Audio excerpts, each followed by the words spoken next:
Soyez les bienvenus si vous nous rejoignez sur BFM TV, la une de l'actualité à 17 h. Après 36 heures, les participants ont quitté la rave party de Lieurons près de Rennes. Comment cette fête géante illégale a-t-elle pu avoir lieu malgré le couvre-feu? Plus de 1220 verbalisations ont été dressées et les participants sont appelés à s'isoler pendant 7 jours. C'est le début d'un couvre-feu renforcé pour 6 millions de Français ce samedi. Il passe de 20 h à 18 h dans 15 départements de l'Est et du Sud-Est, des départements où les chiffres sont inquiétants. Seulement 352 Français vaccinés contre 1 million au Royaume-Uni et en Israël et près de 3 millions aux États-Unis. Pourquoi un tel écart? Pourquoi le choix d'une vaccination progressive en France? Le gouvernement promet en tout cas de passer rapidement à la vitesse supérieure. La preuve, Olivier Véran vient d'élargir la vaccination aux professionnels de santé libéraux de plus de 50 ans dès aujourd'hui. Et puis c'est officiel, le Paris Saint-Germain a un nouvel entraîneur, Mauricio Pochettino, l'Argentin de 48 ans, ancien joueur du Paris Saint-Germain, ex-entraîneur de Tottenham, a signé un contrat jusqu'en juin 2022, plus une année en option. Il dirigera son premier entraînement demain.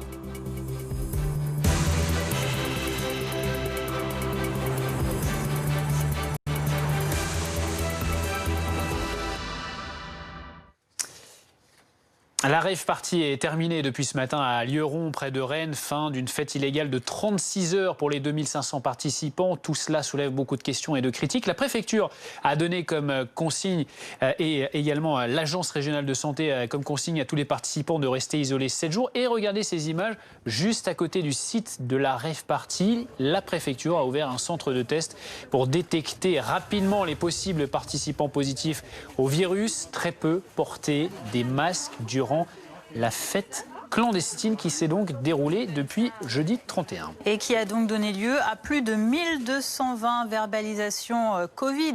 Le préfet d'Ille-et-Vilaine a fait un point presse en fin de matinée. On l'écoute. La rave party de Lieurons est terminée. Elle aura duré 36 heures. C'était une manifestation illégale qui avait été interdite par mes soins, qui nous a beaucoup mobilisés. Les raveurs ont mis leur vie en danger, leur santé. Il faut maintenant qu'ils préservent celle de leur entourage. Des messages leur ont été transmis pendant ces 36 heures, de façon continue. Nous leur avons fourni gel et masques. Ce matin, nous leur avons proposé des tests antigéniques. La direction générale de l'ARS a rappelé les consignes sous forme de flyers qui ont été remis à ceux qui sortaient du site ce matin. Ces consignes sont simples. S'isoler pendant 7 jours, faire un test, se faire tester au bout de 7 jours. Ça sera la preuve d'une responsabilité retrouvée. Alors les autorités auraient-elles pu intervenir plus tôt? Cette rave party illégale a débuté le 31 décembre et a duré 2 nuits. Jusqu'à 2500 personnes se sont rassemblées. Le tout sans masque ni respect des gestes barrières. Jordan Ray et Igor Saïri. Les forces de l'ordre bloquent l'entrée du hangar. Ce matin, elles ont enfin pu pénétrer à l'intérieur. Mais face à elles, juste une dizaine de fêtards. La plupart a quitté les lieux. Sur le parking, il ne reste plus que quelques voitures et des détritus un peu partout. Il y a encore quelques heures, cela ressemblait plutôt à cela. Dans ce bâtiment désaffecté, 2500 participants dansent au rythme de la musique techno, serrés les uns contre les autres et sans masque pour la plupart. Il y avait beaucoup de monde, on s'est amusé et oui, on a pris des risques. On le sait, on en a conscience, on fera gaffe après, voilà. On savait ce qu'on risquait, mais on avait envie de venir faire la fête. Tout est bloqué, le monde de la culture il est bloqué depuis tout ce merdier. Fallait bien venir supporter les orgas qui se cassent la tête à organiser quelque chose. L'événement s'est déroulé pendant 36 heures et dès le départ, les autorités tentent d'empêcher ce rassemblement. Mais les fêtards se rebellent. Jets de pierre, de bouteilles, un véhicule de gendarmerie est même incendié. Le ministère de l'Intérieur explique pourquoi les forces de l'ordre ont tardé à intervenir. C'est un dispositif complexe qui doit être mis en place parce que dans ce type d'opération de maintien de l'ordre, plus de sécurité publique, on va faire usage de la force. Et quand on fait usage de la force, il y a de la violence et des blessures. Donc ça se prépare, c'est sensible, c'est complexe, sous l'autorité du préfet de département et ça nécessite un peu de temps. La fête est désormais terminée, mais tôt ce matin sur la route du retour, les gendarmes attendaient les participants, carnet de contravention à la main. Mathieu Vallée, bonjour. Vous êtes secrétaire général adjoint du syndicat indépendant des commissaires de police. Cette question, tout d'abord, pourquoi les gendarmes ne sont pas intervenus plus tôt, dès le début de l'installation de cette fête ? Ils ont essayé de le faire, mais vous avez vu qu'ils ont été pris violemment à partie, ils ont été légèrement blessés, il y a eu un véhicule incendié. Ensuite, on avait quand même plus de 500 éléments radicaux présents cette soirée. Donc une intervention précipitée aurait pour but de créer des difficultés supplémentaires et de permettre de mettre en avant des images de violence par nos contradicteurs telles qu'on les décrit par nos contradicteurs sur les manifestations. Donc c'est une préparation assez importante qui doit être faite sur ce genre d'opération, surtout avec des gens alcoolisés, des gens sous stupéfiants, puisqu'il y a eu une constatation de consommation de stupéfiants et des verbalisations. Donc c'est pas quelque chose qui se prépare à la hussarde. Et effectivement, le temps de la préparation de l'opération, il y a eu des verbalisations, il y a eu une périmétrie du site qui a été opérée par les gendarmes et aujourd'hui aussi par les CRS lors de l'évacuation des dernières personnes pour contrôler le maximum de gens qui étaient présents sur site. Et donc c'est vrai qu'il vaut mieux préparer les choses en amont de manière sérieuse et profonde plutôt que d'aller dans la précipitation et puis d'avoir des difficultés qui vont en découler. On se pose aussi la question de savoir comment cette rave party a pu avoir lieu malgré le couvre-feu, malgré l'interdiction par la préfecture. Est-ce que finalement les fêtards n'ont-ils pas trompé les autorités? Est-ce qu'il n'y aurait pas pu avoir davantage de travail, notamment du renseignement par rapport à cette fête? Alors le travail du renseignement territorial, que ce soit en zone police ou gendarmerie, c'est le renseignement territorial qui opère une veille sur les réseaux sociaux, qui opère une veille sur les personnes qui s'identifient et qui suivent, sauf que c'est très compliqué puisque cette soirée visiblement s'est préparée en amont par des réseaux cryptés, par des messageries telles que Signal, Telegram ou encore WhatsApp. Donc c'est très difficile parfois de déceler en amont tous les éléments qui permettent d'identifier un site. Là, il y avait eu plusieurs sites qui avaient été identifiés comme pouvant être le réceptacle de ce genre de soirée.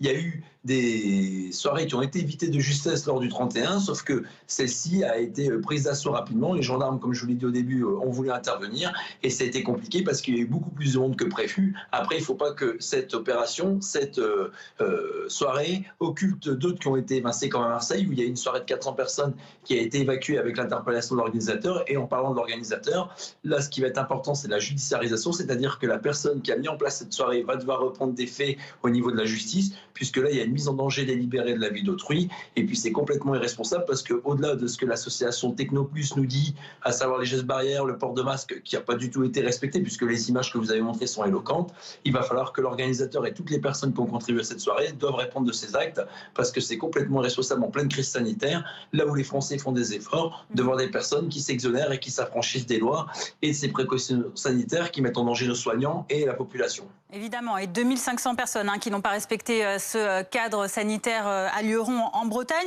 Est-ce que l'opposition, par exemple, politique, dénonce un manque d'autorité? Est-ce que selon vous, il y a eu un manque d'autorité de l'État? Alors pour la responsabilité politique, je sais que le ministre de l'Intérieur a réuni une réunion de crise vendredi soir dès 22h pour prendre la direction des opérations avec le préfet de Bretagne. Les policiers et les gendarmes sont courageux, ils sont déterminés. Il y a deux choses qui sont nécessaires pour qu'ils puissent intervenir. D'abord, c'est l'instruction politique et ensuite, c'est les moyens nécessaires. Je pense que l'instruction d'intervenir allait venir, sauf que je vous dis, il faut bien préparer cette intervention parce que les mêmes qui crient à l'impuissance ou à l'incapacité des policiers ou des gendarmes d'intervenir seraient les mêmes qui viendraient nous contredire ou qui viendraient nous accabler parce qu'on serait intervenu dans la précipitation et qu'il y aurait eu usage de la force et donc des violences, et on aurait tout de suite dit le fameux mot qui veut rien dire, violence policière, vis-à-vis de l'action des gendarmes et des policiers. Donc c'est important qu'on puisse, je vous dis, c'est très important qu'on puisse préparer l'opération, même si au niveau du timing des médias et de la communication, ça ne correspond pas, c'est important. Puis vous avez vu, la première intervention des gendarmes s'est soldée par un échec, parce que malgré leur courage et leur détermination, ils n'étaient pas assez, et ils ont failli laisser de leur vie, en tout cas de leur intégrité, par rapport aux attaques dont ils ont fait l'objet. Donc pour terminer, on ne pouvait pas aller plus vite pour mettre fin à cette fête illégale, selon vous? Ah, mais je comprends parfaitement que les gens, la population, les politiques puissent dire que les images sont désastreuses parce que ça donne l'impression d'une certaine permissivité, sauf qu'effectivement, l'opération a nécessité du monde, elle a nécessité une planification, elle a nécessité une coordination parce que vous avez vu qu'il y a des gens qui ont pris des issues non surveillées pour s'échapper du site. Donc c'est quelque chose qui se prépare. On a eu d'ailleurs le même type d'opération sur Notre-Dame-des-Landes ou encore sur d'autres évacuations de sites comme Sivens où on voit que c'est très compliqué et que parfois même malgré la préparation ultime, on a des violences de la part des opposants auxquels on doit faire face et qui met en difficulté nos collègues et nos camarades de la gendarmerie. C'est pour ça que c'est important qu'on prépare du mieux qu'on peut ce genre d'opération pour éviter au maximum un usage de la force qui créerait des blessés tant chez nous que chez les personnes qu'on est soit censé dévincer, soit interpellées. Mathieu Vallée, des procédures pénales sont en cours. Quelles sanctions donc, pour tous ces teufeurs? Et par ailleurs, est-ce que vous savez si les organisateurs ont pu être appréhendés?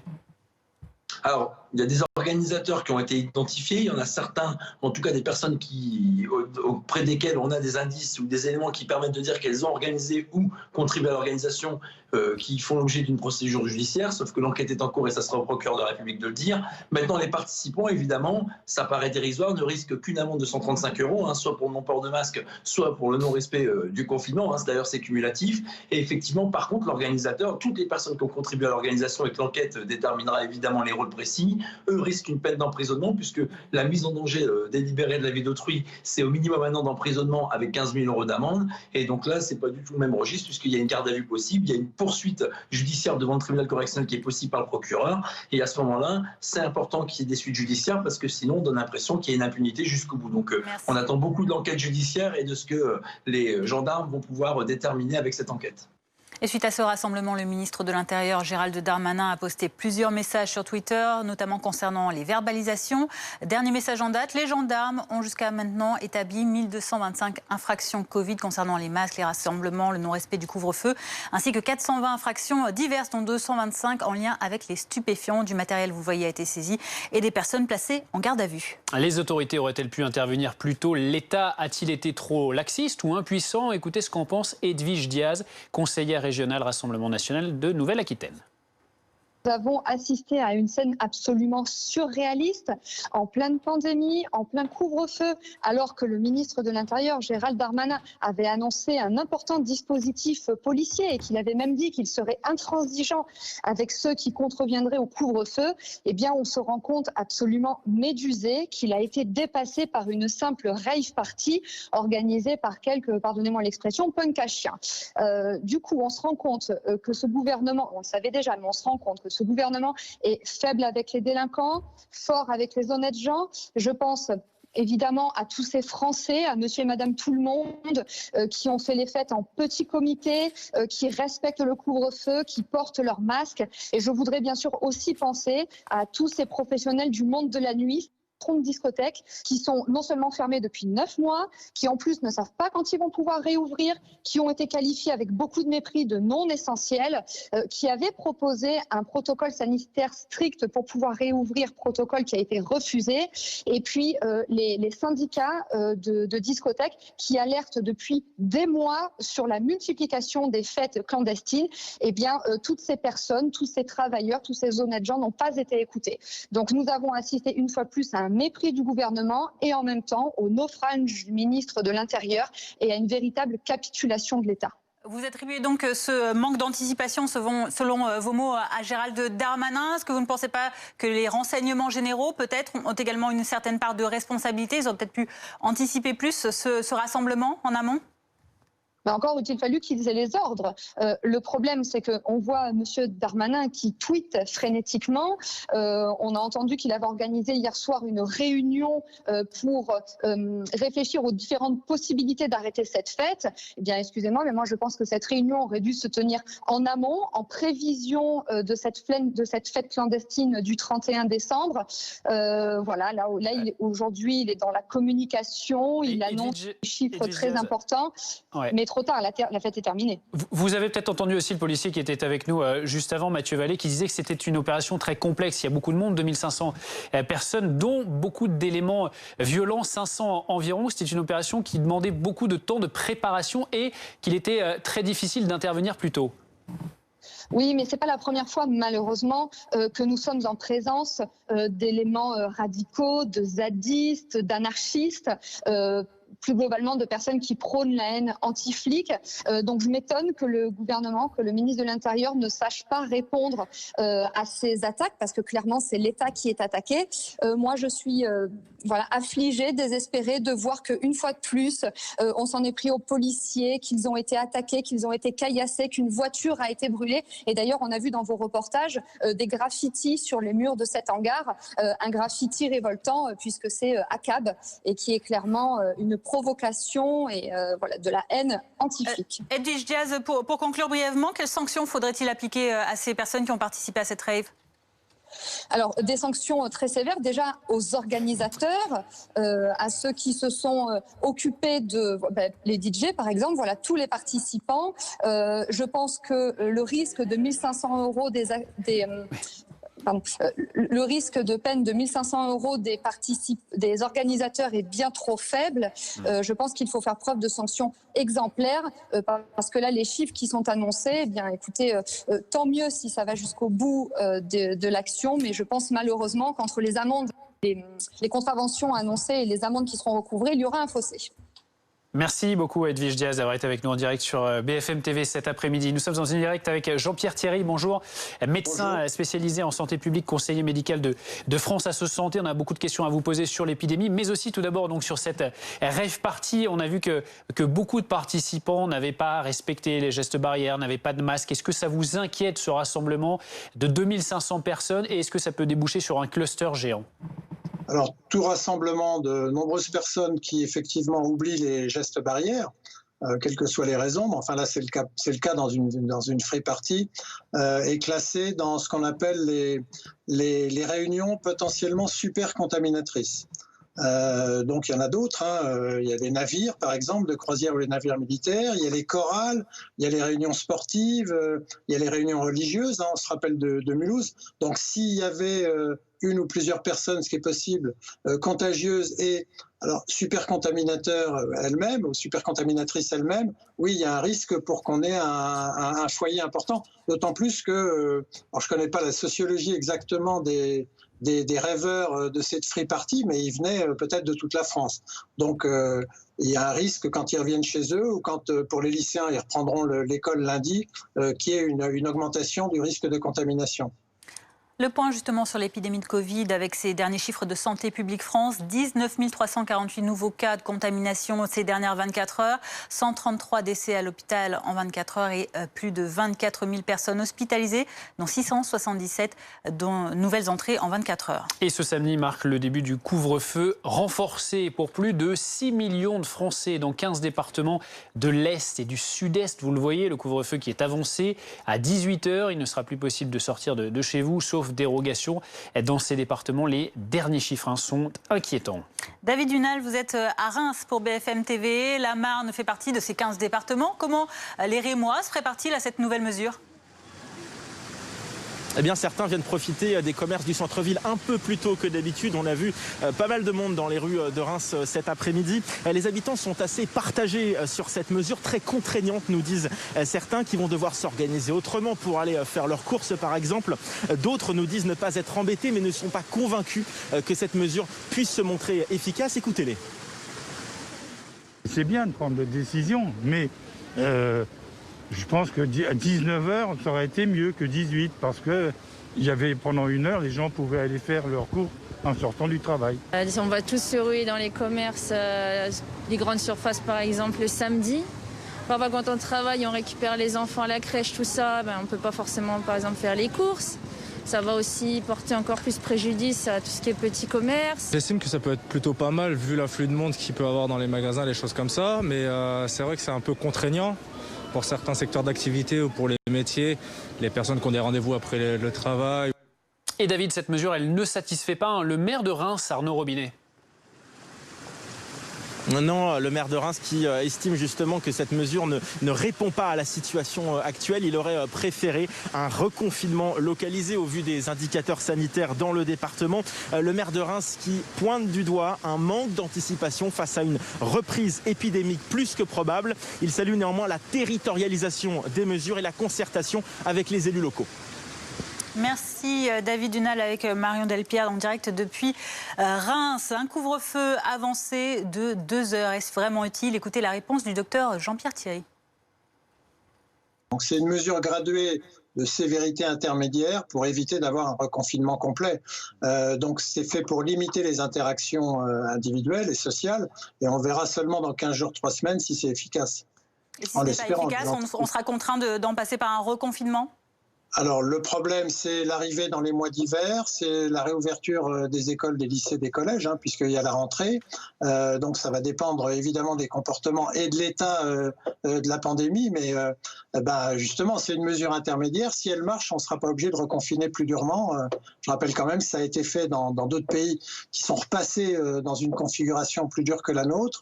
Et puis il y a aussi toujours cette épée de Damoclès des deux variants éventuellement plus contagieux, une fois et demie plus contagieux, qui sont apparus dans 33 pays à l'échelle de la planète, dont la France. La question des vaccins à présent, seules 352 personnes ont été vaccinées à ce jour en France selon le site indépendant Covid Tracker qui compile les chiffres des autorités sanitaires. Le gouvernement veut désormais accélérer, mais ça ne commencera que progressivement à partir de la semaine prochaine. On voit ça avec Constance Bostoen et Jérémy Charrier. La mesure devait être mise en place courant janvier. Elle le sera finalement dès la semaine prochaine. Les professionnels de santé libéraux de 50 ans et plus qui le souhaitent pourront se faire vacciner. Par cette décision, Olivier Véran espère faire taire les critiques sur la stratégie gouvernementale, très nombreuses depuis le lancement de la vaccination. C'est vrai qu'on ne peut pas aller plus vite que le nombre de vaccins qu'on a, mais là on va tellement moins vite que le nombre de vaccins qu'on a. Imaginez-vous, il a fallu pour ce vaccin mettre à peu près 10-11 mois. Il ne faudrait pas qu'on mette 3 ans à vacciner la population française. Dès lundi, la vaccination va également débuter dans plusieurs centaines d'établissements pilotes choisis par région. Elle sera élargie à l'ensemble des EHPAD à partir de mi-janvier. Pour certains médecins, cette stratégie est la bonne. De toute façon, on va être coincé par le nombre de vaccins. Là, la France en a touché 60 000. Cette fois-ci. Ce sont des quotas européens, c'est ce qu'on nous dit. Oui, mais la France en a touché 60 000, on va en toucher 500 000 par semaine, 500 000 par semaine, donc on a le temps, ça va pouvoir se faire tranquillement. La campagne s'étendra ensuite dès que possible aux soignants volontaires des autres établissements de santé. Seulement 352 personnes vaccinées en France. Comment ça se passe à l'étranger? Pascal Thibault, vous êtes notre correspondant en Allemagne. L'Allemagne qui vaccine, elle, massivement.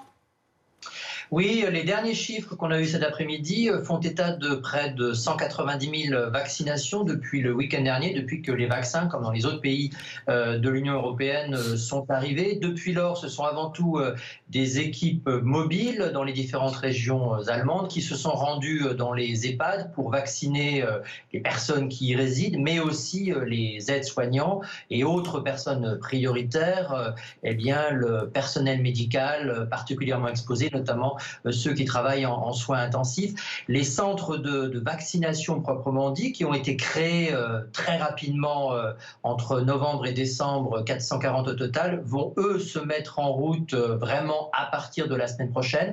Mais en Allemagne, on a aussi pas mal de critiques, comme on les entend en France, malgré des chiffres de vaccination plus élevés. On trouve qu'il y a trop peu de doses et que les choses ne vont pas assez vite également. Merci beaucoup Pascal Thibault, donc le correspondant de RFI à Berlin en Allemagne. Alors comment la France peut-elle rattraper son retard? Le gouvernement veut commencer à accélérer progressivement à partir de lundi. Les précisions de Caroline Dieudonné du service santé de BFM TV. On n'a pas encore vraiment commencé cette campagne de vaccination. Il y a eu quelques centaines de vaccins qui ont été administrés, les premières doses, mais effectivement pour l'instant c'est plutôt symbolique. À partir de la semaine prochaine, nous disent les différentes agences régionales de santé, on va commencer à administrer ce vaccin pour les résidents des EHPAD et des unités de soins de longue durée, en tout cas dans un certain nombre d'établissements pilotes, parce qu'il faudra attendre au moins la mi-janvier avant que ce soit étendu à l'ensemble de ces établissements. Et puis on l'entendait dans le sujet tout à l'heure, l'une des choses qui a fait un petit peu avancer ce calendrier qui a été annoncé par le ministre de la Santé, c'est la possibilité pour les professionnels de santé de plus de 50 ans de se faire vacciner. On a eu quelques précisions de la part de la Direction générale de la santé. Donc là aussi, ça va se faire de manière assez progressive. On ne va pas pouvoir vacciner tous ces personnels de santé à partir de lundi. Donc on sait qu'il y a un certain nombre de vaccins qui vont arriver dans des établissements de santé pivots à partir de la semaine prochaine. Donc ça représente environ 80 centres et puis ce sera 100 la semaine d'après. Ce qui pour la Direction générale de la santé assure un certain maillage territorial. Et puis d'ici la mi-janvier, d'autres centres de vaccination vont ouvrir. Et puis on se posait la question d'ouvrir justement quel type de centre pour la suite. Eh bien, d'ici le 20 janvier, nous dit la Direction générale de la santé, on va définir une stratégie locale de diversification de ces lieux de vaccination. Tout ça pour préparer aussi la phase suivante avec les personnes âgées de 75 ans et plus, et puis les plus de 65 ans. Donc vous voyez que ça va s'étaler en fait sur tout le mois de janvier. L'objectif, c'est toujours de vacciner 1 million de personnes et sans doute un petit peu plus puisqu'on a ajouté les plus de 50 ans. Du sport, du football, et c'est officiel, le Paris Saint-Germain a un nouvel entraîneur. Il s'agit de l'Argentin Mauricio Pochettino qui succède à Thomas Tuchel, dont le départ a été confirmé en début de semaine. Pochettino, 48 ans, ancien joueur du PSG, ancien entraîneur de Tottenham également. Il a signé son contrat jusqu'au 30 juin 2022, plus une année en option. Il doit diriger demain son tout premier entraînement pour la reprise après moins de 2 semaines de trêve. À suivre sur BFM TV, nous reviendrons dans un instant sur cette rave party qui a rassemblé 2500 personnes près de Rennes. Il y a eu plus de 1220 verbalisations et les autorités demandent aux participants de s'isoler pendant 7 jours. Pourquoi les gendarmes ne sont-ils pas intervenus plus tôt? Nous en reparlerons dans un instant.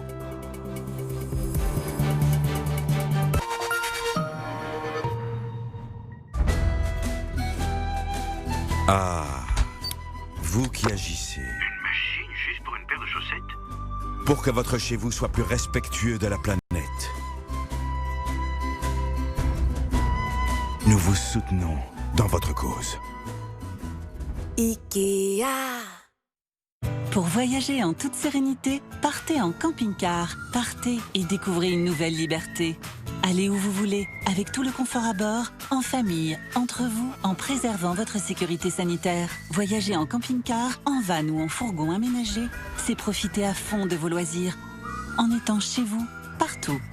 Oui, le camping-car, c'est la meilleure idée pour une vraie liberté. Pour choisir une nouvelle voiture, il y a toujours quelqu'un pour vous accompagner. Mais pour trouver la bonne assurance auto, on peut toujours compter sur lesfurets.com. Pourquoi choisir Big Success comme agence de publicité? Parce qu'on sait faire des campagnes. Mais parce qu'on trouve des idées qui ont de l'impact. Les emplacements, on les négocie. Parce qu'on est une agence d'entrepreneurs et que les entrepreneurs... Ça doit tout le temps. Quel que soit votre combat à mener, Big Success est toujours à vos côtés. Johnny's always running around. Maman travaille sur un moteur hybride, mon ange. Johnny's always running around, trying to find certainty. He needs all the world to confirm that he's the wrong way. Johnny's always around. Johnny's always running around.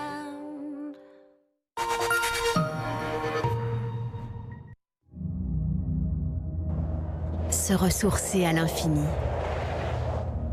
La météo avec La Plagne.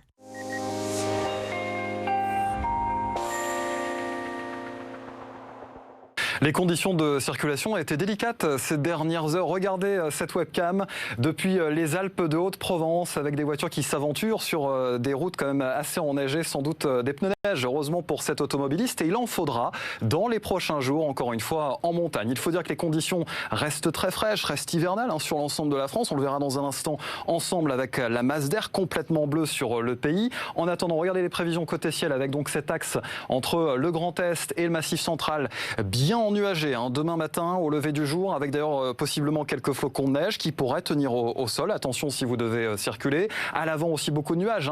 Ici entre le midi toulousain en remontant vers l'Île-de-France et les frontières du Nord-Est, avec là aussi quelques flocons de neige. Et puis matin comme après-midi, un peu d'instabilité à proximité des côtes de la Manche, des averses de pluie, parfois accompagnées de flocons de neige et de grésil dans le courant de la journée, alors que vous remarquez que dans le sud-est, ce sera très agité, notamment entre la partie occidentale de la Corse et la Côte d'Azur, avec des averses parfois orageuses. La masse d'air. La voici, elle est complètement bleue sur une large partie de l'Europe de l'Ouest, en redescendant d'ailleurs vers la péninsule ibérique. Résultat sans surprise demain matin, des gelées blanches, moins 5 degrés pour Aurillac. Il fera moins 2 degrés en région Grand Est, dans l'inter de la Bretagne aussi, déjà 6 entre Nice et la partie ouest de la Corse. Et d'ailleurs en Corse, il fera le plus doux dans l'après-midi avec quelques 12 degrés, alors qu'au même moment, il ne fera que 0 dans les rues d'Aurillac. Les 2 prochains jours, encore très hivernaux. Regardez la journée de lundi, avec des flocons de neige quasiment pour tout le monde. Et d'ailleurs, à très basse altitude, ce sera surveillé dans le sud-est de la France, jusque dans le pays de Marseille. Et puis pour la journée de mardi, encore des nuages, encore des flocons de neige et toujours cette instabilité marquée sur l'île de Beauté, avec un orage possible, de la neige en altitude et puis de bonnes averses en plaine.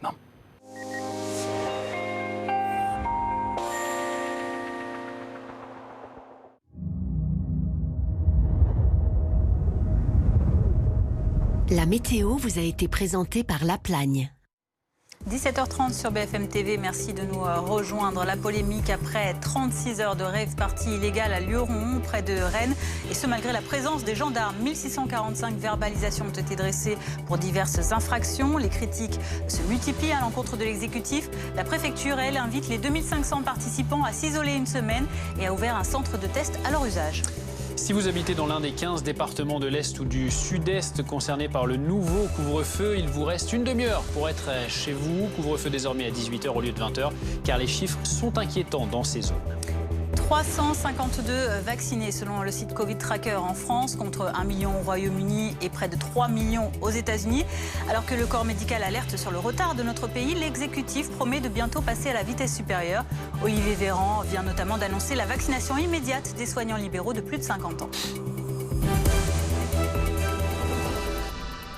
1225 infractions Covid ainsi que 420 verbalisations diverses, dont 225 directement en lien avec les stupéfiants. Voici le bilan donné par Gérald Darmanin dans un tweet aujourd'hui. Il annonce également la saisie de plusieurs matériels et de nombreuses gardes à vue. Pas de doute, la fête est bien finie à Lioron, près de Rennes, en Bretagne. 36 heures de rave party qui ont rassemblé environ 2500 personnes depuis la nuit de la Saint-Sylvestre, pour la plupart sans masque, malgré l'épidémie et en dépit du couvre-feu sanitaire. Oui, la fête techno s'est tenue sans interruption jusqu'à ce matin, et malgré la présence de gendarmes autour du site. Peu après 10 heures, les forces de l'ordre contrôlaient le site selon la préfecture d'Ille-et-Vilaine. Les précisions sur place d'Igor Saïri. Contrôle et fouilles toujours en cours ici sur le site de cette rave party clandestine depuis le milieu de la matinée, et sur autorisation du parquet, de nombreux gendarmes ont pris possession des lieux en le sécurisant dans un premier temps, et puis en procédant au contrôle des quelques derniers teufeurs présents sur le site, ainsi que la fouille de chacun de leurs véhicules. Le résultat, c'est la saisie de beaucoup de matériel, de son, platines, enceintes ou encore haut-parleurs, saisie également de 2 camionnettes, et puis saisie de nombreux stupéfiants. Côté verbalisation, il y en a eu 1200 au total jusqu'à présent, 800 notamment pour violation du couvre-feu, également non-port du masque, et puis pour participation à une manifestation interdite. Actuellement, il y a toujours plusieurs dizaines de teufeurs et leurs véhicules, mais cette fête clandestine s'est réellement terminée ce matin aux alentours de 6 heures. Le son a été coupé, plusieurs dizaines de teufeurs sont partis avec leur véhicule en étant tous verbalisés. L'enquête judiciaire maintenant se poursuit pour notamment retrouver les organisateurs et les tout premiers camions qui sont partis cette nuit avec du matériel qui a permis à cette rave party de durer 36 heures. Ce sont donc environ 500 gendarmes déployés ce matin, dont 300 gendarmes mobiles qui contrôlent, interrogent les participants à la sortie de la zone et poursuivent les organisateurs. Dans son point presse en fin de matinée, le préfet d'Ille-et-Vilaine a quant à lui détaillé les mesures sanitaires auxquelles il invite désormais les fêtards à se soumettre. Les raveurs ont mis leur vie en danger, leur santé. Il faut maintenant qu'ils préservent celle de leur entourage. Des messages leur ont été transmis pendant ces 36 heures, de façon continue. Nous leur avons fourni gel et masques. Ce matin, nous leur avons proposé des tests antigéniques. Des questions se posent notamment sur cette absence des forces de l'ordre durant ces 36 heures de rave party. Guillaume Fard de Bonjour, consultant sécurité BFM TV. Des gendarmes étaient donc présents dès le début, dès l'installation. Ils ont vu ce qui se passait sur le terrain. Pourquoi est-ce qu'ils n'ont pas évacué le site dès le début? D'abord parce qu'il a fallu qu'ils connaissent le lieu où allait se tenir cette rave party. Ce qu'ont très bien expliqué le préfet d'Ille-et-Vilaine, Emmanuel Berthier, et le général Pierre Saucrin, qui commande la région gendarmerie de Bretagne en fin de matinée lors de leur conférence de presse, c'est qu'en fait, il y avait 3 sites pressentis et qu'il y avait des leurs. C'est-à-dire que les organisateurs avaient fait savoir que se tiendrait cette rave party, mais ils n'avaient pas dit où tout de suite. Ce qui a permis à des personnes de converger en Ille-et-Vilaine, ne sachant pas si cette rave party allait avoir lieu dans ce département de l'Ille-et-Vilaine, dans le Morbihan, ou bien au nord du département de la Loire-Atlantique. Donc les gendarmes n'ont su qu'à la toute fin, c'est-à-dire un peu après 20 heures, que c'était précisément en Ille-et-Vilaine qu'allait se tenir cette rave party. Quand ils l'ont su, ils sont allés sur place immédiatement, mais ils ont été très férocement agressés, c'est ce qu'ils ont expliqué, c'était d'une grande violence. 3 gendarmes ont été blessés, leur véhicule a été incendié. À ce moment-là, ils ont attendu des renforts parce que c'est une opération d'ordre public, ça ne s'improvise pas, c'est une affaire de spécialistes et on ne peut pas intervenir immédiatement dans une foule dense. Il y a quand même 2500 personnes,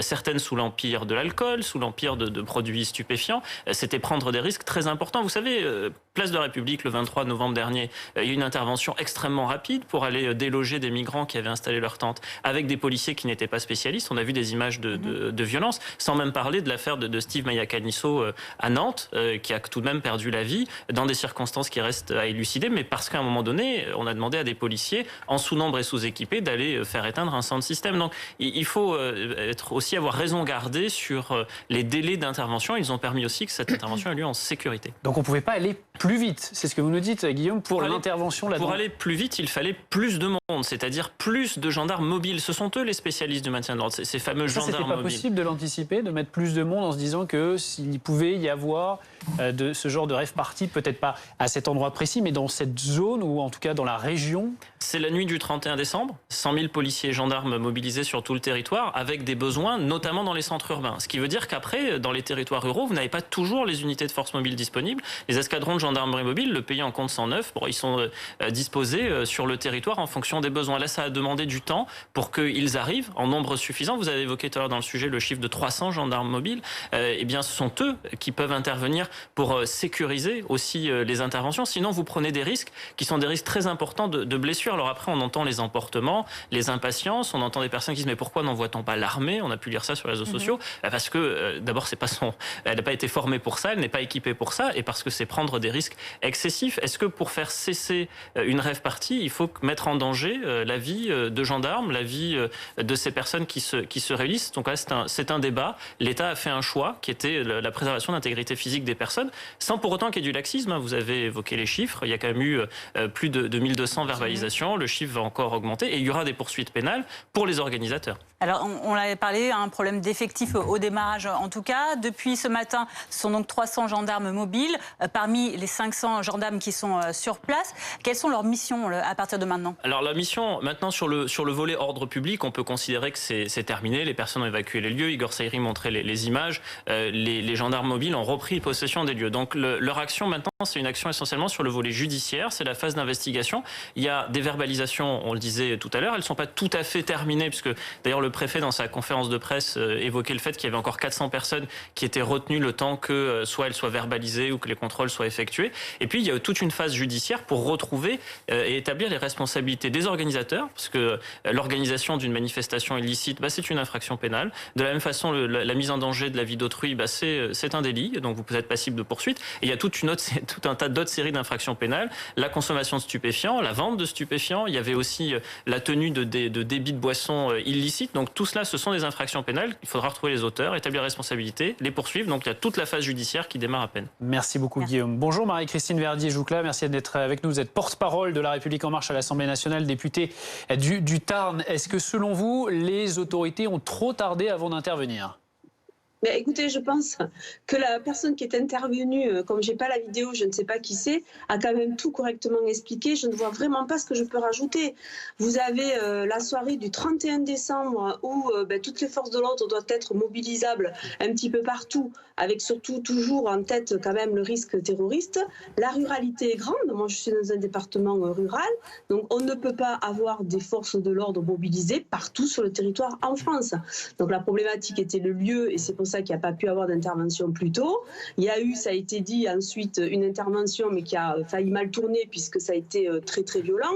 L'essentiel aujourd'hui, c'est que les responsables puissent être trouvés et puissent être jugés et punis pour ce qu'ils ont fait. Moi, ce que je me pose comme question... D'un point de vue politique, qui sont les responsables également de cet échec? 36 heures durant quand même, la situation sanitaire a été incontrôlable avec plusieurs milliers de personnes sans masque, sans respect des gestes barrières. Qui est responsable? Le ministère de l'Intérieur, les autorités sanitaires? À qui attribuer cette erreur? Mais aux personnes qui étaient sur place. Attendez, je suis désolée. Vous avez combien de millions de Français qui, le 31 décembre, ont suivi et respecté les consignes que nous avons données pour que collectivement nous puissions nous protéger? Moi, je considère que les 2500 personnes qui étaient sur place, je pense qu'elles n'avaient personne à protéger. Elles ne devaient pas avoir de parents, elles ne devaient pas avoir de famille, ni de collègues de travail qu'elles vont retrouver lundi pour se permettre de prendre le risque de faire effectivement un cluster le soir du 31 décembre. On a bien les compris. responsabilités, elles sont d'abord sur les personnes qui étaient quand même sur place. C'est ça les responsabilités. Mais beaucoup de Français peuvent se poser aussi la question, Marie-Christine Verdier-Jouclas, pourquoi 2500 personnes arrivent-elles à se rassembler comme ça sans que personne puisse anticiper? Parce que certains participants disent, moi ça fait 10 jours que j'étais au courant que ce genre de rave party allait se dérouler à cet endroit. Ça veut dire que les renseignements sont impuissants, on ne peut pas empêcher ce genre d'événement? Non. Les rave parties, d'une façon générale, les rave parties, c'est quand même quelque chose qui est illégal, qui est fait dans l'illégalité. Et c'est pas la première fois. Et chez moi, dans mon département, il y a aussi des rave parties. Alors pas en ce moment avec le confinement, mais il y avait parfois des rave parties qui ne pouvaient pas être anticipées à l'avance parce que vous avez beaucoup de fausses informations qui circulent sur les réseaux sociaux et que si ces personnes-là disent qu'elles étaient informées depuis longtemps, c'est qu'elles devaient être certainement sur des réseaux bien privés, bien privilégiés, parce que l'habitude de faire déjà des rave parties. Enfin, on sait très bien que c'est des réseaux quand même qui sont parallèles. Enfin, moi, je trouve que c'est un peu facile de suite d'aller chercher des responsabilités.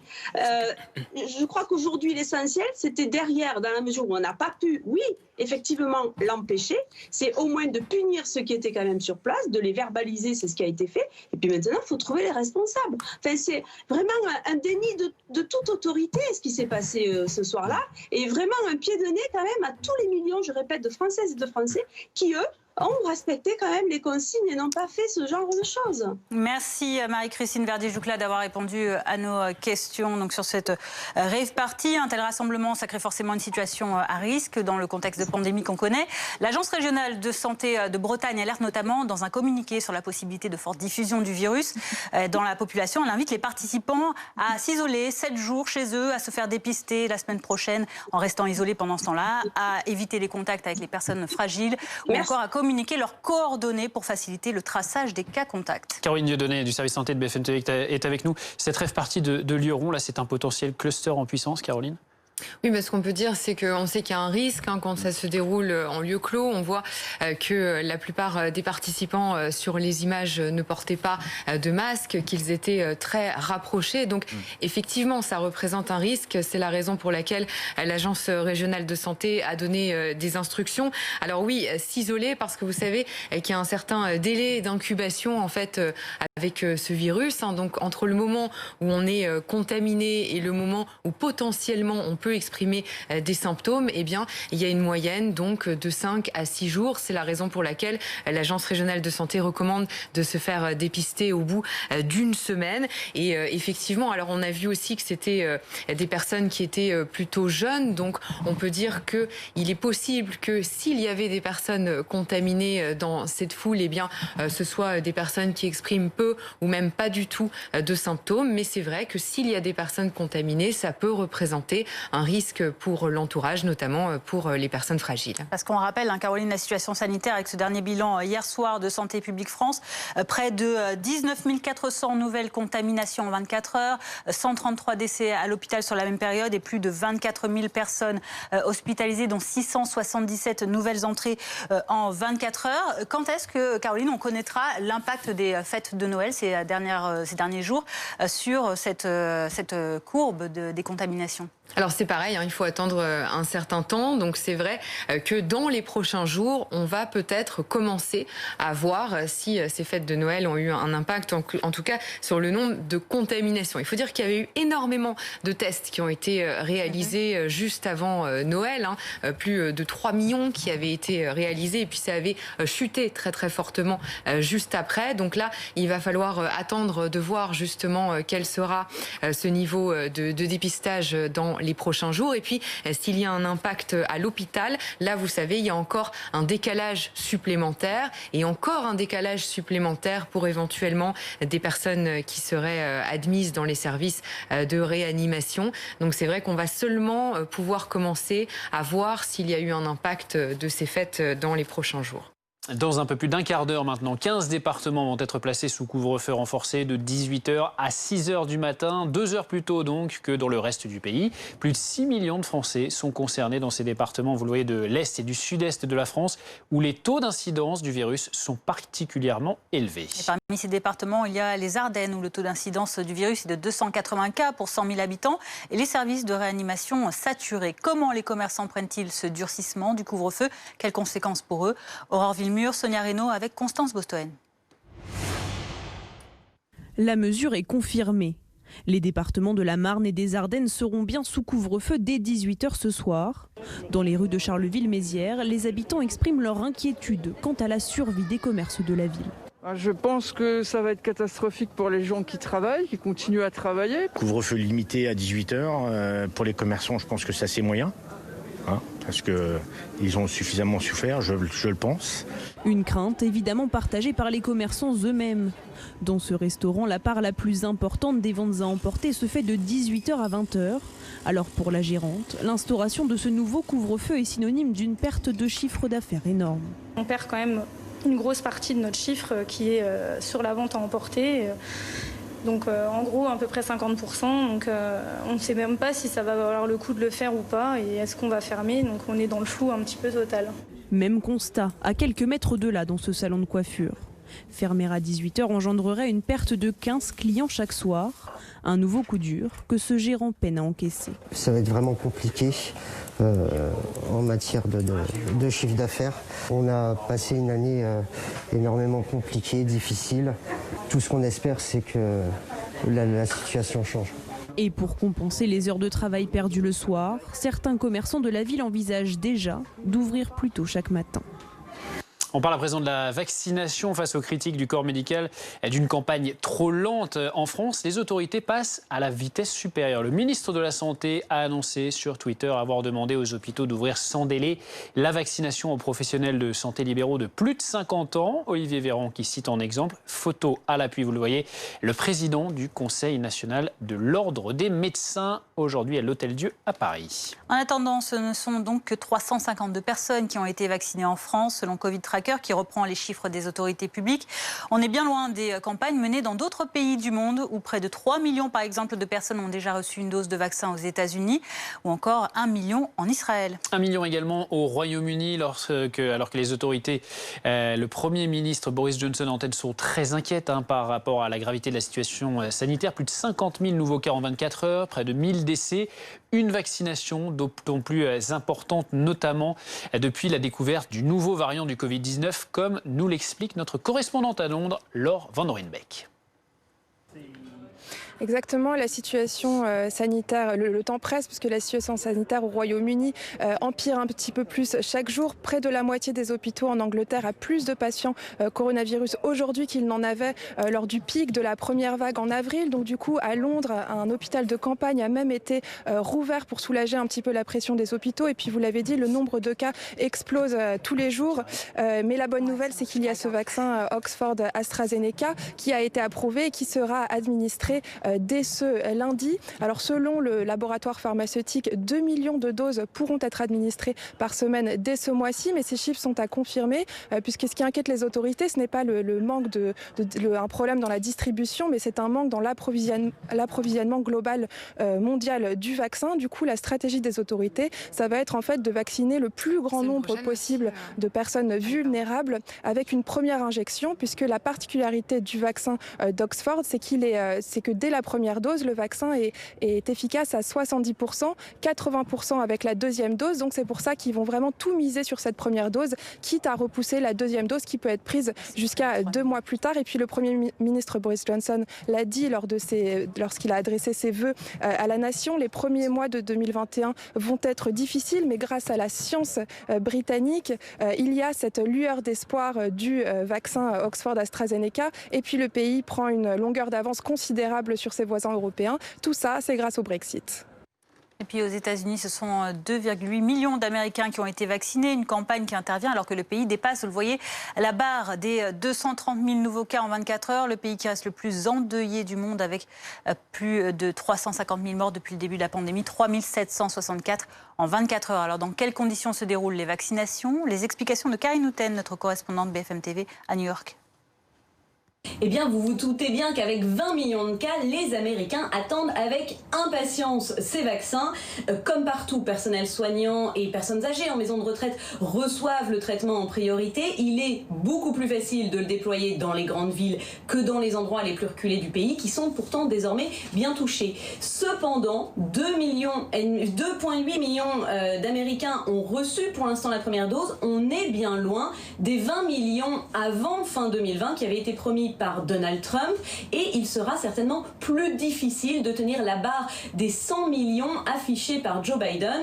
Le président élu se dit pour l'instant encore très optimiste. En tout cas, c'est surtout la confiance dans le vaccin qui est en augmentation ici aux États-Unis, et les vaxes, ce qui sont des selfies que les personnalités prennent et postent sur les réseaux sociaux alors qu'elles sont en train de se faire vacciner, n'y sont certainement pas pour rien. On les a vraiment vues fleurir sur les réseaux sociaux. Le but du jeu, c'est de vraiment redonner confiance en la science, et ce alors que plus de la moitié des Américains étaient encore dubitatifs vis-à-vis de ce vaccin il y a encore quelques semaines. Alors la stratégie vaccinale progressive choisie par la France explique-t-elle cet écart avec d'autres pays? Sera-t-on en mesure de combler ce retard rapidement? Les détails de Caroline Dieudonné, journaliste au service santé de BFM TV. Alors nous, on n'a pas encore vraiment commencé, ça va s'intensifier, on va dire, à partir de la semaine prochaine, mais ce sera très progressif en fait, sur tout le mois de janvier. Donc ça va commencer dans un certain nombre d'établissements pilotes, EHPAD et unités de soins de longue durée, donc qui ont été choisis en fait, par exemple dans le Grand Est, ça représente une trentaine de sites pilotes. Et puis ensuite, on va étendre la vaccination sur l'ensemble de ces établissements dans chaque région. Et ça, c'est plutôt pour la mi-janvier, le 18 janvier pour certaines régions, peut-être quelques jours avant pour d'autres. Donc vous voyez que c'est progressif. On rappelle que cette première phase, elle concerne les résidents donc de ces établissements, mais aussi le personnel. Alors au début, souvenez-vous, on avait défini donc des publics prioritaires. Le ministre de la Santé a considéré qu'il fallait un petit peu accélérer les choses, et désormais ce seront les professionnels de santé de plus de 50 ans qui sont concernés par ces vaccinations également à partir de lundi. Là aussi, pour les professionnels, ce sera très progressif. Patience, on sait qu'ils vont pouvoir se faire vacciner. Là aussi, on précise, ça a commencé, mais plutôt de manière symbolique. Ça va s'intensifier. Donc, ils pourront bénéficier de vaccins qui sont présents dans un certain nombre d'établissements de santé pivots. D'ici mi-janvier, nous dit la Direction générale de la santé, on va ouvrir d'autres centres de vaccination, et puis encore d'autres centres qui doivent être définis d'ici le 20 janvier, puisque vous savez qu'on va aussi entrer en février dans cette deuxième phase qui concerne les personnes âgées de plus de 75 ans et puis les plus de 65 ans, etc. Donc on voit que pour l'instant, il reste encore beaucoup de choses à définir. Par exemple, comment vont se faire vacciner les professionnels de santé libéraux de plus de 50 ans, comment tout cela va s'organiser. Voilà, on attend encore des précisions de la part du ministère. Également dans l'actualité, les Landes qui restent en vigilance orange pour crues, même si la décrue est en vue. La commune de Tartas a notamment été très touchée, ainsi que Mont-de-Marsan, où certains habitants ne peuvent que constater impuissants les dégâts causés par la montée des eaux. Vitol de Stanik, Anthony Lebos.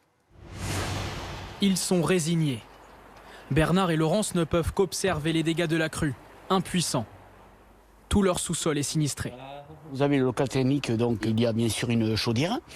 Tout a été inondé. Là, vous ne pouvez pas le voir, vous ne pouvez que l'imaginer, une piscine qui est là au milieu. C'est un carnage, hein, c'est jamais arrivé, on ne s'y attendait pas du tout. Tout flottait, c'était impressionnant. Hein. Plus de chauffage, toilettes et salles de bain inutilisables. En mai dernier déjà, avec la précédente crue, leur domicile avait été inondé. Mais cette fois, c'est bien pire. Ils n'ont jamais vu ça en 17 ans. Nous, on va aller se ravitailler en bois chez ma mère qui habite à la campagne et accessoirement aller se doucher. On le vit très mal et puis surtout c'est l'inquiétude. Là, ça n'est que du matériel, même si c'est compliqué. Mais c'est l'inquiétude pour l'avenir. À Mont-de-Marsan, l'eau est montée à 7,45 m ce vendredi. Plus haut niveau depuis 40 ans. Depuis la maison de Bernard et Laurence, on aperçoit à peine les arches de ce pont. Il a été interdit aux véhicules par précaution. Ça commence à faire peur à force parce que plus ça va, plus il y a de tempêtes, plus il y a de vent. C'est vraiment une catastrophe et un sinistre. C'est impressionnant. Ça fait donc 60 ans que je suis ici, j'ai jamais vu pour moi aussi haut. Avec des routes départementales toujours inaccessibles, la vie des Landais est perturbée. La décrue est amorcée mais elle sera lente, quelques centimètres par heure. On n'est pas encore dans l'après-crise, on est encore dedans. Les services de secours, les services de sécurité, les services de la préfecture, les mairies sont encore totalement mobilisés dans la gestion de la situation actuelle et faire en sorte que toute la population soit en sécurité. Dans les Landes, une trentaine de personnes ont été évacuées de leur domicile et ont été relogées. Le département est toujours en vigilance orange. Merci de nous avoir suivis. Tout de suite, vous avez rendez-vous avec Thomas Misraki. Il sera notamment question de ce couvre-feu qui va entrer en vigueur dans un peu plus de 5 minutes maintenant pour 15 départements du Grand Est et du Sud-Est. Mais avant cela, on fait